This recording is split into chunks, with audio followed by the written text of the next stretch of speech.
bid you welcome. I bid you good day. As we begin to explore a new topic, that of relationships, an important, a valuable, a necessary, a timely topic, particularly because it is one that is shifting, that is changing, just as the sands of time shift and change how one relates to the world, to oneself, also shifts and changes. So a relationship is something that is always active. It is always engaged. It is always taking place, whether or not you are aware of it, whether or not you are engaged in the process of relating consciously. You are always in relationship to the one, to the all, to the many, and specifically to those that you wish to relate to or engage to. A relationship with the all has always existed. There is no way that you could separate yourself from it, for in fact you are the all and you are the one, and so you are already in relationship. By the mere fact that you exist, you are in relationship. When you are aware of being in relationship, that already makes a different perspective, another additional perspective. The relationship itself always existing, and the perspective that you have regarding the relationship. Why? Because something, someone, the self, is the one that is in perspective or in relationship, in observance of the relationship. So there is the relationship itself, that which always exists, and then there is the observance, the self observing the relationship, knowing that there is a relationship takes place. So there is already two in relationship before you have gone any further to see what or with whom the relationship is, without knowing why there is a relationship. Simply put, there is always a relationship. Now, once you become aware of the relationship, for the most part it is the self that first becomes self-aware of a relationship with the all, and then with itself, and then with the self relating to the all. So now there are three in relationship before you have even come to think of what or why or who is relating. So there is always a relationship, and there are always at least three vectors, if you like, three aspects, three truths, three perspectives in relationship. In some ways, you hint and joke at this by saying me, myself, and I. Well, to some degree, it is true, for there are different aspects of the self, each one relating to the all, or to the whole, or to itself, or to the world around it in its own way. So there are at least three versions of any relationship, at least three different perspectives or viewpoints, a triangulation, in order to make a relationship possible. If you will take a moment to consider this, you will see that no matter who you are in relationship with, there are three. For instance, even in a masculine-feminine relationship, there is the masculine, the feminine, or that which brings them together, or the relationship itself. Again, three, at least, perspectives to any relationship. This means that there are at least three different viewpoints, three different truths, at least three different possibilities, at least three different possibilities or directions that the relationship may take. I say to you at least three because it also depends upon how self-aware one is. the more self-aware one is, the more possibilities exist. Or better put, the relationship itself can exist on several different dimensions or densities at once. This giving the relationship more possibility, perhaps a longer range, perhaps greater depth. It depends again upon the self. So let us begin there then. Before you can have a relationship with another, you must have a relationship with the self. And in fact, you are in relationship with the self, or you could not exist. Whether or not you are self-aware, you are in relationship with the self. You are self-aware, at least to that point, at least to that degree. Self-awareness is the relationship of what you are and are not to the self, or that part of you that knows that it exists. The self is that. The self is the part that is eternal, that is exacting, that exists whether or not you pay attention to it or not, whether or not you think highly of it or not, whether or not there is a purpose, whether or not there is opinion or judgment or creativity. The self is that which always is. And if you were to subtract all and then more all, you would still have the self. You would have awareness. You would have the existence of, if not I, that which comes before I. Before I, there is that. And so self-awareness is that. Existence of that. And then again, of that. So self-awareness is experience, or the experiencer, whether or not the experiencer is awake, aware, interested, or thinks that it is in or out of relationship with itself, with something, or with the world around it, with the universe, or with the all. Notice that we continue to emphasize here the self that is always present, and the relationship that is also always present in some way, although the perspectives of that can be vastly different. To be in relationship with the self means to exist and to be, and to some degree at least, there is an expression of choice. Again, perhaps not conscious choice, not directed choice, not purposeful choice, but choice. To say that one exists means that one has chosen to exist or caused oneself to exist.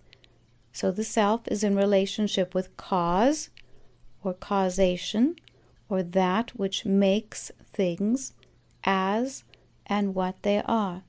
That force that makes things, that brings them into being.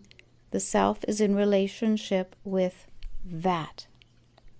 So relationship then is the source code.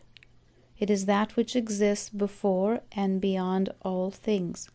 So the self is in relationship with its self, and with as many different aspects or variety or perspectives of the self as possible.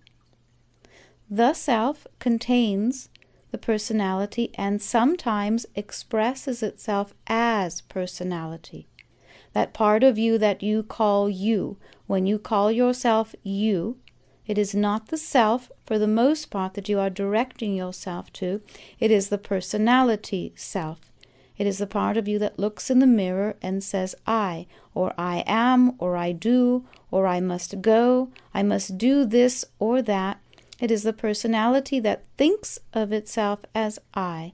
It is the personality that thinks of mind and brain, that believes that it is this life that matters the most, this life in which many things must be done. That is the personality self. And that is in relationship with the personality self. The more self-aware that is, the more it will know the personality, the more that it will act with the personality, but also be able to set it aside or adjust it, making it this way or that way or differently, or causing it to grow or expand or change. So the deeper that one is in relationship with the self, the more that the self can know the personality, express itself as that, and at times, yes, even laugh at itself because it knows that it is not really that. It is simply an expression of that. Now, when one is not as aware, the personality still goes about its business, is still in relationship with the all, but is less conscious about it, meaning that the self then believes itself, truly believes itself to be the personality, the identity. And so then the identity goes about creating, establishing a variety of different relationships with not only the self, but with the outer world. So the part of you that thinks of yourself as husband or wife, uncle or aunt, worker and co-worker, or any other role that you play, that is associated with the personality I.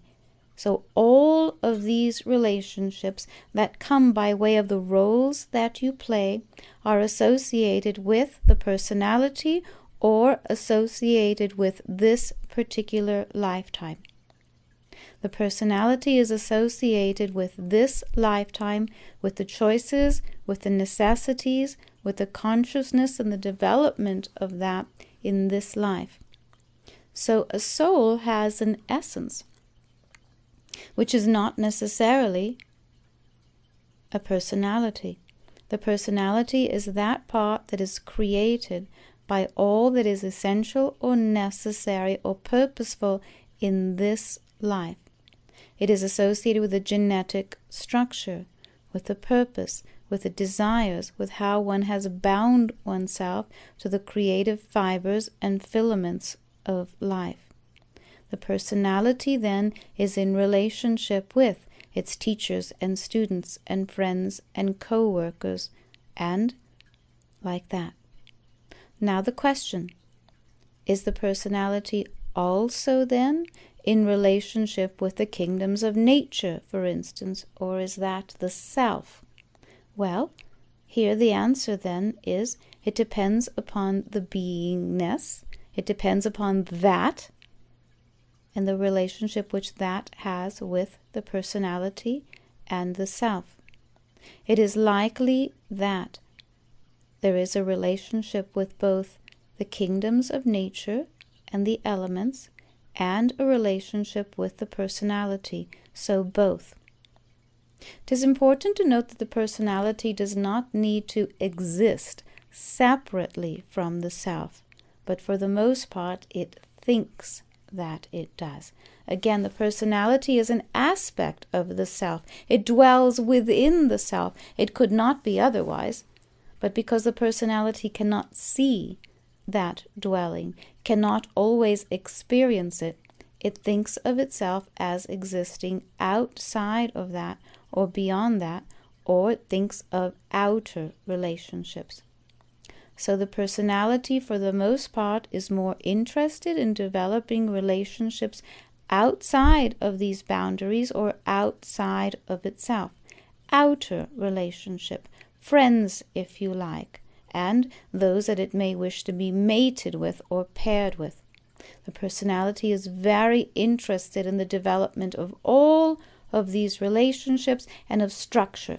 The personality is interested in how the structure of relationships comes together, who is paired with who, how this one relates to that one, what is the family tree, what is the genealogy, what is the heredity, how do I fit, where did I come from, what is my lineage, what is my progeny, and like that. These are all issues, concerns of the personality. The essential self, or that which is, observes this, is objective about this. It is not that it is disinterested in the roles that it is or plays, but it allows the personality to dance this dance, or to play this game, or to move to this music. The essential self is content to allow the personality to go outside of the circle, if you like, in exploration of all of the different possibilities that life offers or presents. The essential self, as we said earlier, is already in relationship in at least 3 different perspectives of relationship. And so to allow the personality that thinks of itself as I to explore all of these different possibilities is simply a creative act where the essential self is concerned. So relationship is that which takes place, which exists all of the time on a variety of different levels, from different perspectives and from different angles or views, depending upon who is observing or participating or like that. All of these truths that we have said thus far describe the nature of how you go about forming relationships, what kind of relationships you will form, to what depth you will explore them, how many you might have, whether these be of romantic interest or concern, or whether these be lifelong or family members. Later, we may discuss how these relationships will work and who gets along with whom, and the battles for the self or the rightness or wrongness of relationships. But first we must establish how relationship works, particularly in the 3rd dimension for humanity. Now, how much do relationships from past lives have to do with either the self or the personality?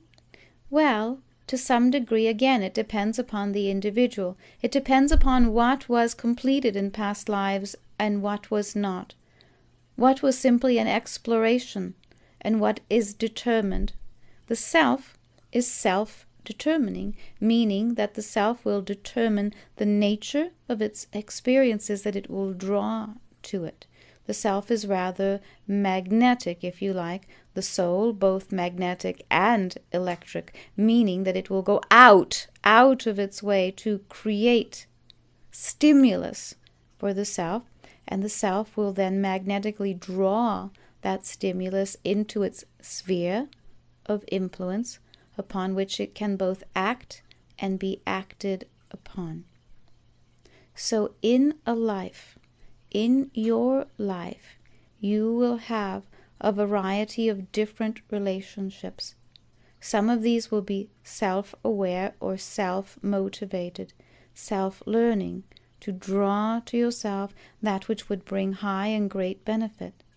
Some of these will be self-determining, and some will be self-haphazard, meaning that the self has agreed to let it unfold as it will, based upon the outer circumstances and to the creative degree that each one may develop or reconcile these relationships. And this explains why some relationships are short-term and others are long-term, why some are very, very close and others quite distant. Some of these truly are aspected or created or developed prior to this lifetime, and some are haphazard meetings of chance. To speak of this for a moment, chance means not exactly the luck of the draw. Chance means that it has not been predetermined what will happen, simply that it will happen. Chance is not predetermination, however, it is determination. In other words, it is not what the roll of the dice will be, but that the dice will be rolled. And so there is a certain amount of factors or determinants. For instance, the 6-sided dice may land in a variety of different combinations. The determining is that they will be rolled, in this lifetime, and that all of the possibilities spelled forward by the roll of the dice will perhaps come to be, in what sequence or what order, what haphazard order it will come in. So the soul has determined to roll these dice in this life for these experiences which have not yet been determined. The importance to note here is not all relationships or all things or all events can be predetermined. They can be determined. They will come about. What cannot be explained in exactness is when it will come about, or how it will come about, or why, or with whom, at what exact moment. Determination then expresses that there is purpose, that there is validity to the relationship. It is a valid relationship. There is purpose and creativity to be explored and to call forward. Relationship exists. Remember again, the self, that which is always in relationship. It is always in relationship to the all or that which is, which means that you, to some degree, are also always in relationship, and again, according to the perspectives that we spoke of earlier, at least 3 different coordinates, vectors, or possibilities exist in any relationship. Now, let us take this to a grander perspective, for certainly you are thinking of relationships that you know or that you have with your mates or with brothers and sisters and mothers and fathers and like that. But remember now as well that you also then, as an example, are in relationship with your thoughts, that each of your thoughts has at least 3 different ways to relate to you, to the essential self, or the personality self, or the experiential self. At least 3 different possibilities that the self then has with the organs in its body, with how it arranges itself, with whether it thinks of tomorrows or yesterdays as another example.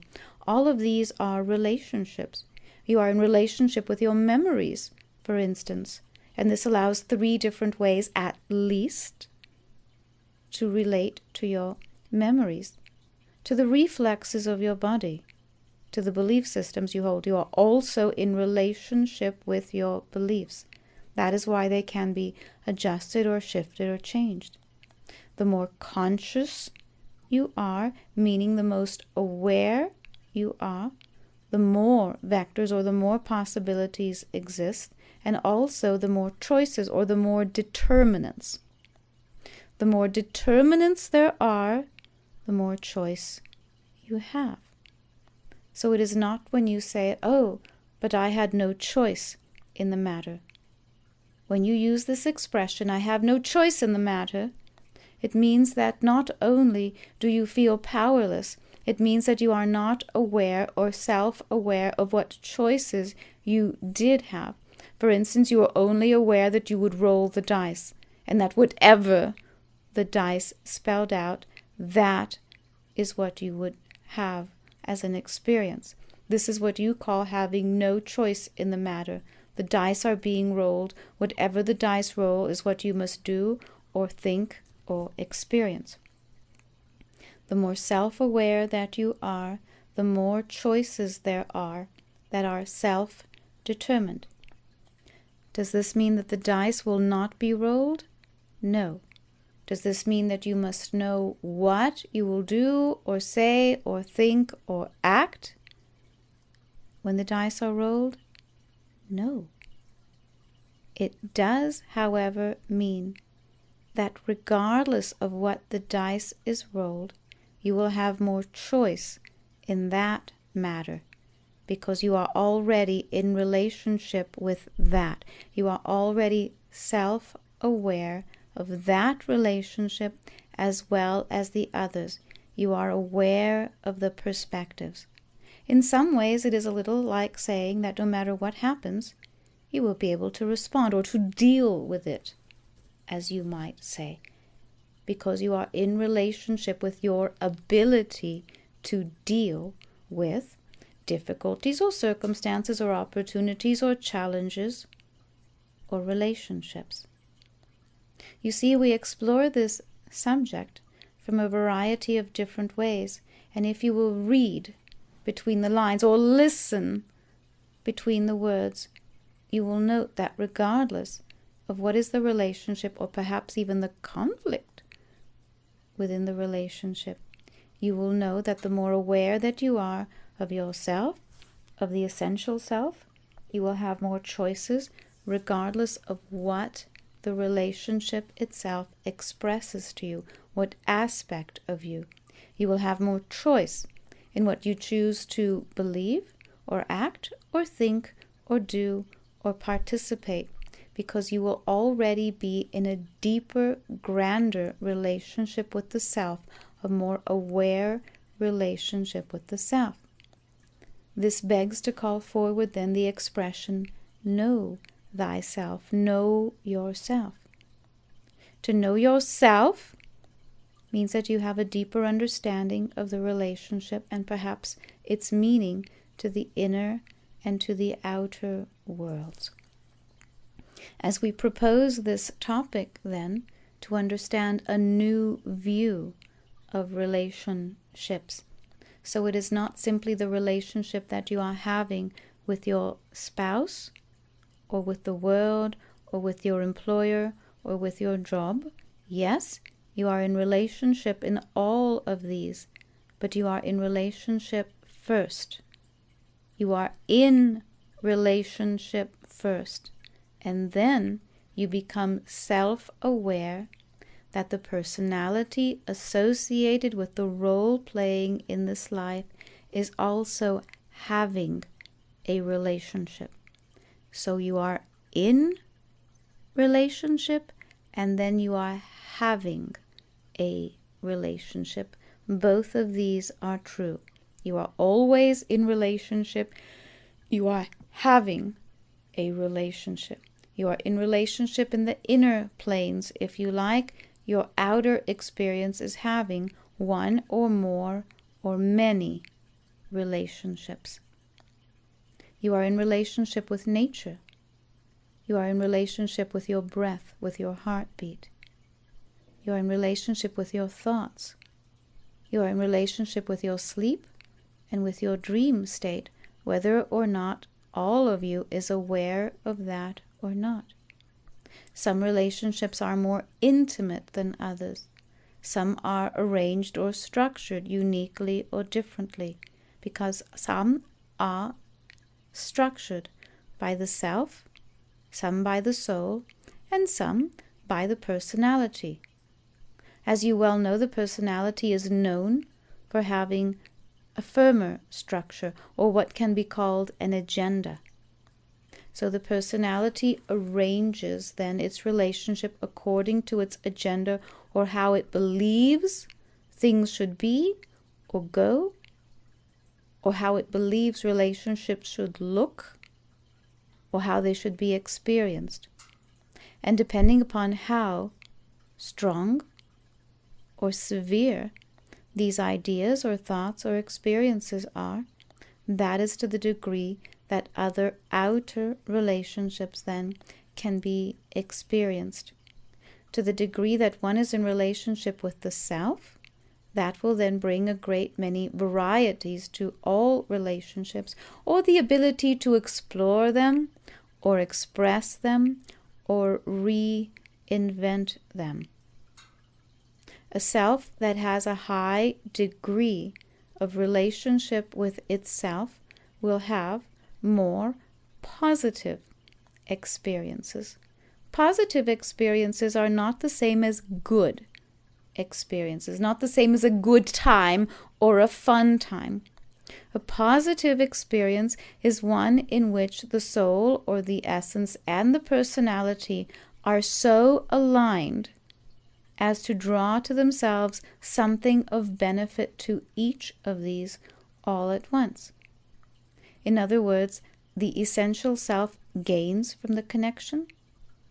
That which is, or the idea, also benefits or is purposeful in this regard. And the personality or the role-playing also benefits to the degree that it does.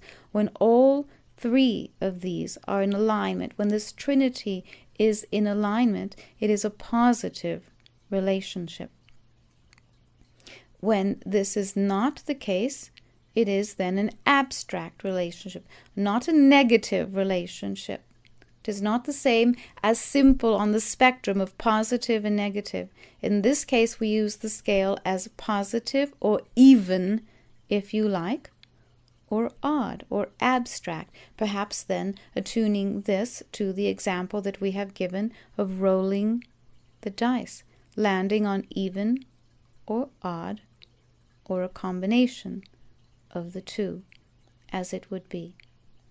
When the essential self or the soul or the purpose or all of these elements are not in complete alignment, in other words, the lesson or what the choices that are inner do not necessarily correspond to the outer agenda necessarily, or where there is not enough awareness for the personality to know that it is acting as a personality, then to that degree it is an abstract relationship.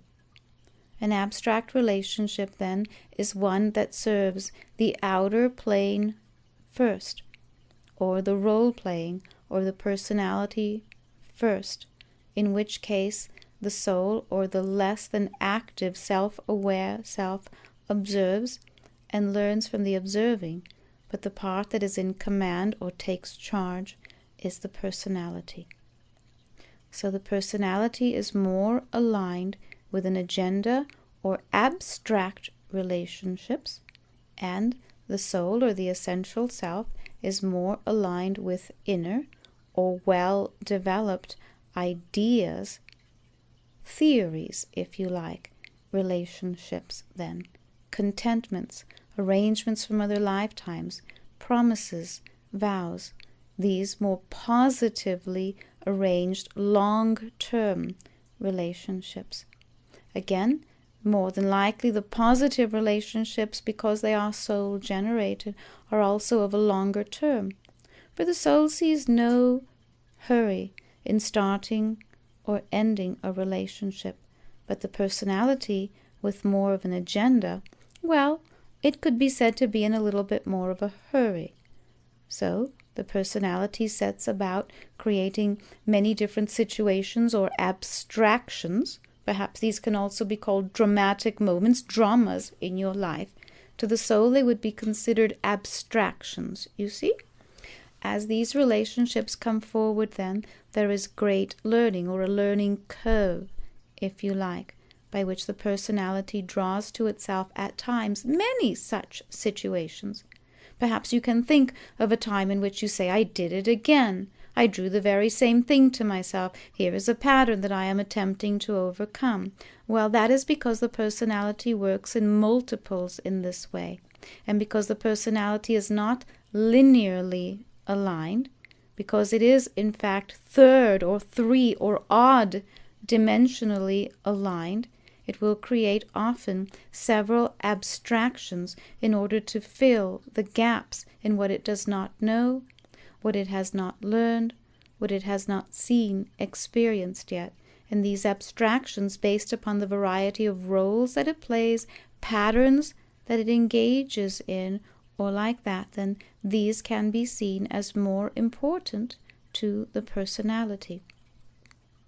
So the personality has its relationships, and the soul has its own, and the essential self, that which exists in the moment, also has its own.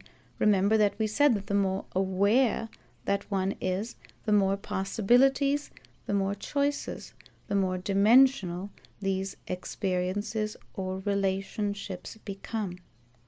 Now, with this information, begin to look at some of the relationships that you have in your life. How do you relate to yourself? First, self-aware or self-judge. If you self-judge, you are not yet in the depth of the relationship with the self. The self does not judge. the personality does. In this case, when you are judging yourself, it is the personality judging the self that it does not quite know yet. Because if it did know it, it would not judge it. So it is the personality or the personality role that is judging all things, including itself, including the essential self as well. Beyond that, then, how do your other relationships relate to you? Which ones are positive? Remember that in this particular scheme that we have put together, in this particular blueprint, positive does not mean good. Positive means arranged by the soul's awareness. It means long term. It means discovery. It means progression from the inside out. These are relationships that sustain the self, sustain the wellness of the self. Sometimes these may be relationships that you may have with a teacher, with a prior agreement, with something that restores your awareness to self. It can be a relationship with a spiritual teacher. For instance, you may be positively arranged with Gaia, so that the earth then draws to you the awareness or the discoveries or other relationships to you. This would be a positive approach. Or you may dislike everything that you have come across upon the earth and feel extremely in discomfort regarding that, in which case the relationship would be an abstract one, or one which must be viewed or expressed in a variety of different purposes, perhaps some that bring about discomfort or not knowing, until at some point they do.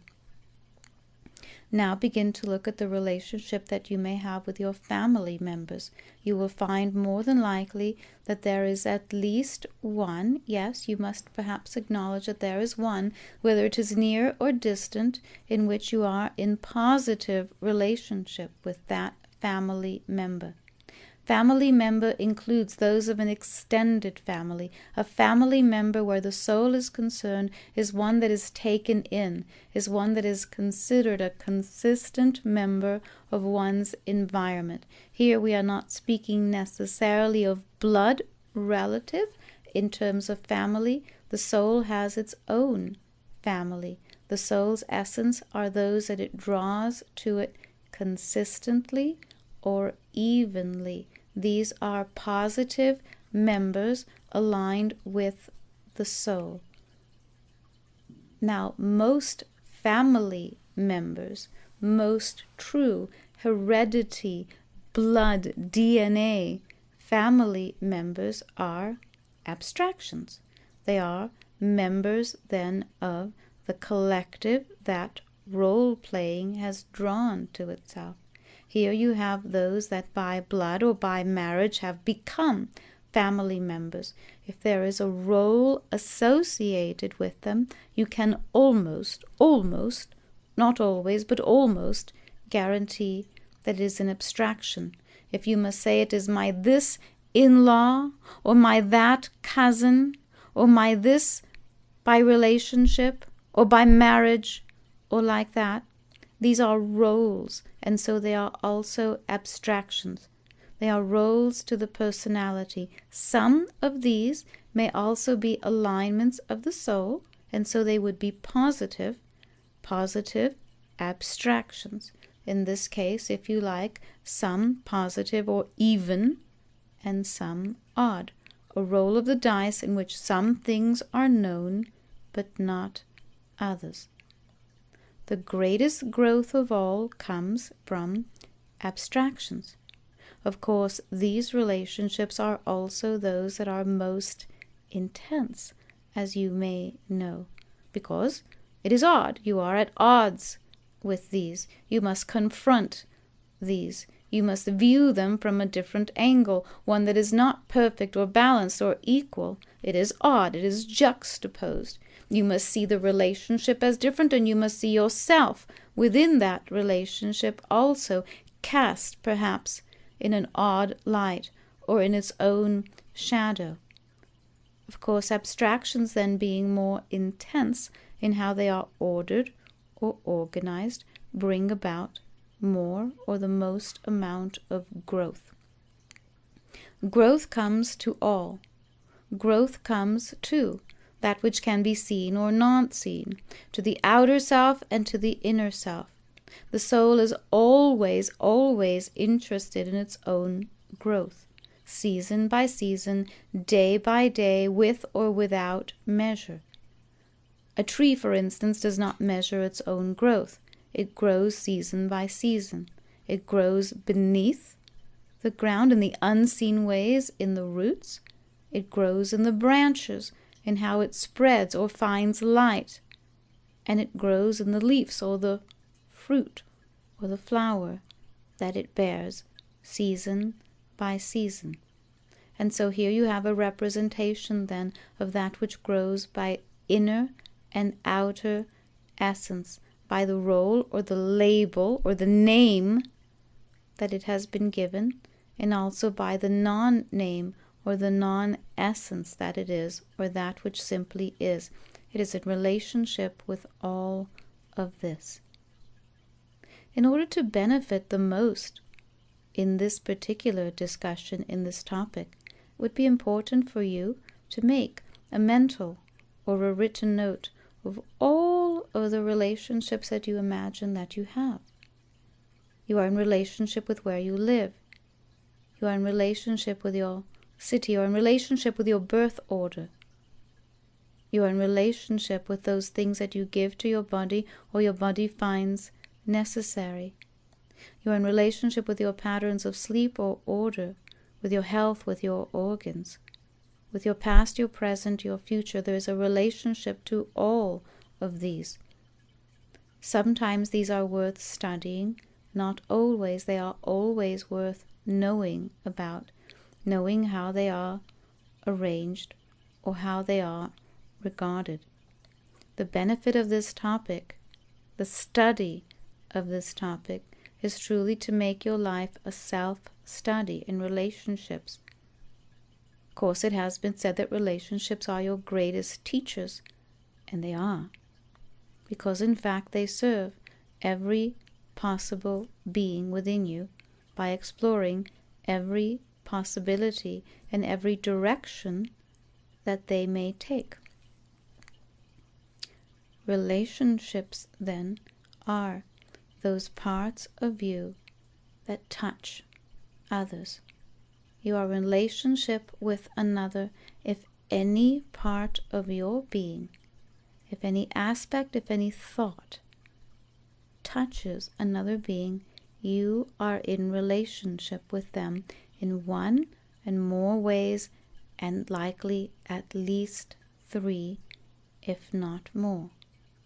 If you are in belief or non-belief, in criticalness, in love and joy, in battle and judgment, you are in relationship with that being or with another. Does this mean that you must do something about the relationships that you have? Not necessarily. However, the personality, the doing part of you, the active part of you, often thinks that it must do something, say something, stand up for itself, defend itself, attack for itself, stand up for what is right, defend against those that cannot defend for themselves, make its voice heard. Again, these are all aspects of the personality itself and what it believes it is. It believes that it is you. It believes that it is the self. More than likely, the self is truly in observance of the relationship. It observes and wishes to grow based on that. It wishes to release itself from judging another or judging a situation. The self rarely will say, it must be this way, my way or the highway, as you may say. These are words of the personality, not of the self. The self would more than likely always say, let us look at it from yet one more way, from yet one more perspective. Let us look at it objectively, for the self determines to be objective. The personality determines based on what is subjective. The personality is determining. The soul's essence, or that which is self-determining. Self-determining allows for more choices, more possibilities. If we were to explore the subject from the position of what is a soul mate is self-determining. A soul mate is a positive relationship. It is arranged by the soul, just as the words indicate. That is why many are very interested in having a soul mate, a positive relationship, one in which the souls are already aligned, one that will bring less abstractions, one in which the personality will not need to determine or to rule or to insist or like that. So a soul mate, then, is that which is positively arranged, soul orchestrated. But it does not necessarily mean that it is passionate or extravagant or experiential or like that. So you see, to call upon one's soul mate is indeed to benefit that, to bring about a positive relationship, one that can be counted upon for its structure, an organic structure that is more than likely aligned lifetimes ago, aligned by the soul itself.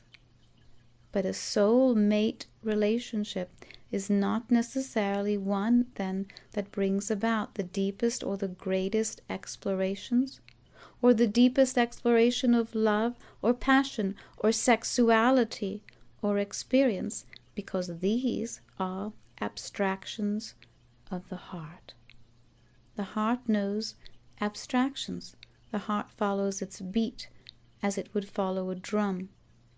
The heart follows then the instinct, the nature of relationship itself.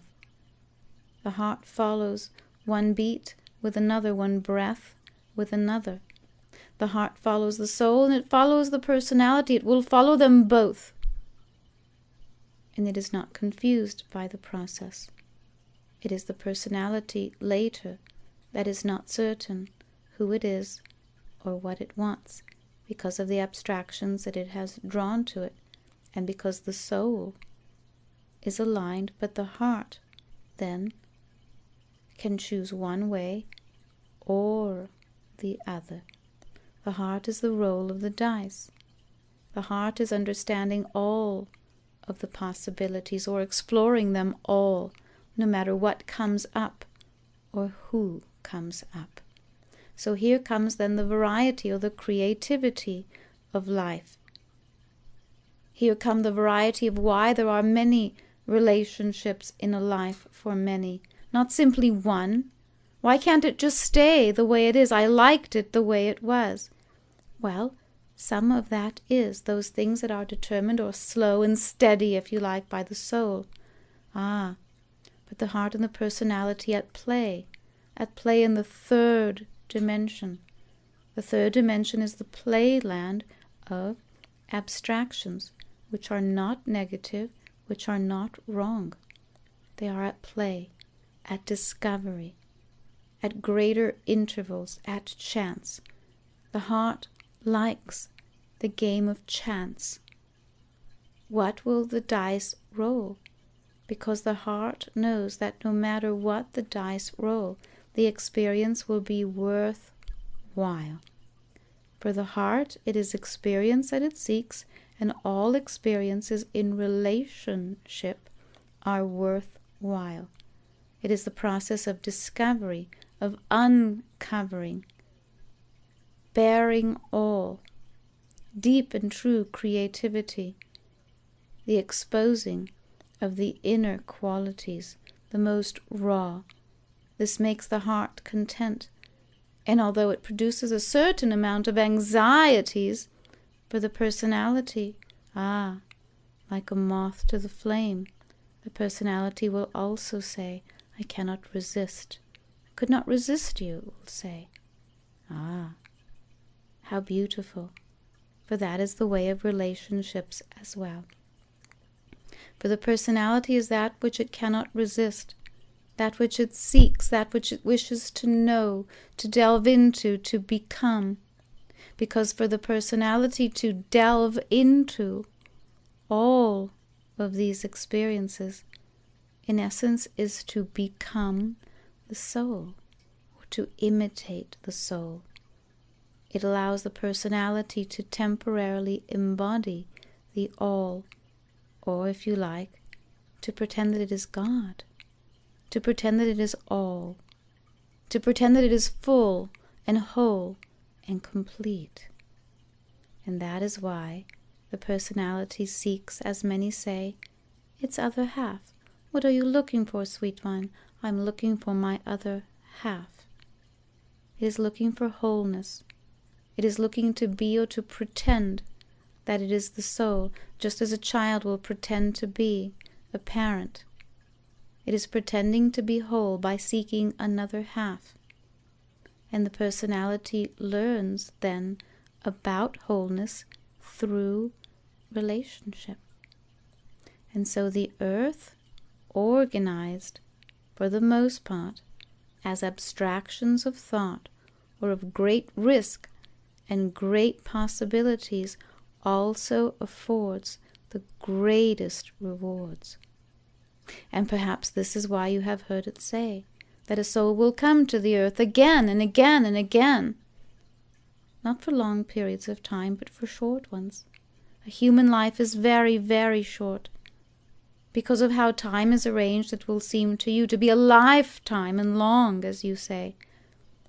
But to the soul, well, it would be equivalent, perhaps, to one of your weeks, 1 week. Yes, I will take an embodiment for a week, a little bit like 1 week's vacation. Yes, I will immerse myself in that for 1 week, when the rewards are so great. To be in relationship with the all, but experiencing it as the many, experiencing all things as separate, or meaningful, or meaningless, or powerful, or powerless, or loving, or hating, constructive, destructive, passionate, fulfillment. The personality, the abstraction of the personality, draws to itself these things, offers it to the mind, to the heart, and the soul observes and learns and shares and becomes. What does it become? It becomes whole. It becomes wise. So the earth, sweet ones, is about relationships. The earth is not a solitary vessel. The earth is about variety, creativity. It is about the Trinity, to bring all things together, thoughts and thoughtlessness, and mindlessness, in order to become mindful. In order to become fulfilled or fulfillment, one must empty oneself of all things, including misbeliefs or misunderstandings, and some of these are about relationship. The topic then is relationships, not simply between man and woman, or how to have a perfect relationship or draw one to oneself, though I would say to you, draw to you that which fulfills both the soul and the heart and the personality, and recognize that the abstractions is what the earth offers. They are incongruous. They are imperfect because they lead to perfection. Life is a little bit like a kit. It gives to you all of the different possibilities, and then it is up to you to make your kit personal, make it unique. Paint it in the colors that you will, construct it out of the materials that you will. It is for certain that life upon the earth gives to you all of the raw material. And that is what relationships are as well. They are raw material. And out of that you will make burlap or cotton or silk or gold. The earth is raw material. Relationships and humanity and the roles that you play are raw material. They shift and change with the seasons and what times offer you. And oh, sweet ones, relationships are changing now. The very structure of how they are made. The very structure of what is a woman. What is a man? What is a human man and his role in the world? What is the role of woman? And how do these come together? What does it mean to be couple, to come one together? What does it mean to forge a bond, a family? The very structure of relationship is changing. But what first must change then is the relationship with self, the understanding of what self is. And of course, the earth then is bringing some of these changes to you as well. For those things that are abstract, how will they change? Well, the beauty of abstractions is that at times, at unique and specific times, they fold upon oneself and they can then see one another. And that is what is now taking place with man and woman. Man sees woman and sees itself differently. Woman sees man and sees new man or new possibility of relationship. And so in a time of great growth and great promise, those things that are abstractions that can be reconciled become in relationship or in higher relationship. The higher relationship with man and woman, with the feminine and the masculine, allow then for new roles to be. So yes, it is the personality that is still interested in its roles, but then the roles themselves are taken to a higher level, to a next level, to where they can be explored and perhaps explained a little bit, bringing about a little bit more consciousness or presence.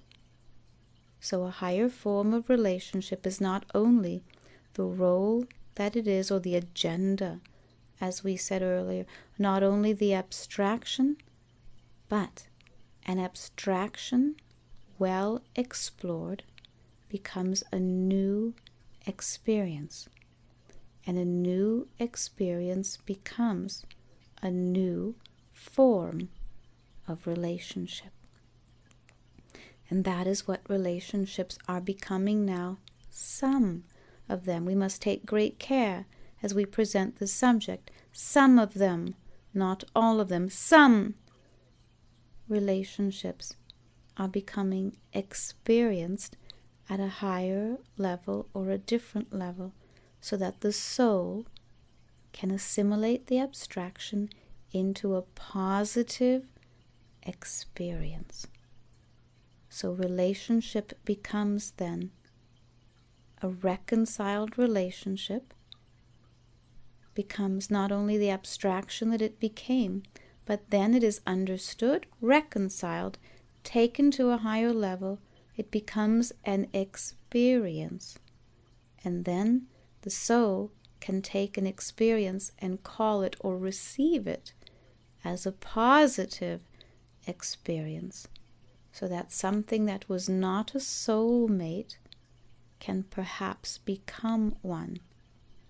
And here you have some of the possibilities that are available to you in this now time, in this now life, with some understanding how to take relationships to the next level. Allow them to be the abstractions of the personality. Allow them to be the plaything of the agenda, but assimilate them, accept them, understand them, call them forward. Let the different aspects of the relationship meet. Let the masculine and the feminine reflect each other's quality, each other's light, fold into each other. Fold into rather than away from each other. Then they become true experience, where the two halves, if you like, can then experience each other, thereby experiencing the whole, and in that wholeness become of interest to the soul, which will then receive them as positive experiences. So a reconciled abstraction is a positive experience to the soul, or a new relationship. I offer to you this view, a new view of relationships, something to explore both on the inner level and the outer level. Here we have only touched the surface, not even scratched the surface. We have barely touched the surface of such an interesting topic, one that is near and dear, yes, to the heart itself and to the soul. And it is one that we will continue to explore if you will allow, if you will engage, as we begin to explore further into the depth of the divine feminine, of the sacred male, and of how these begin to come together in new relationship. For now we will say we have touched that surface.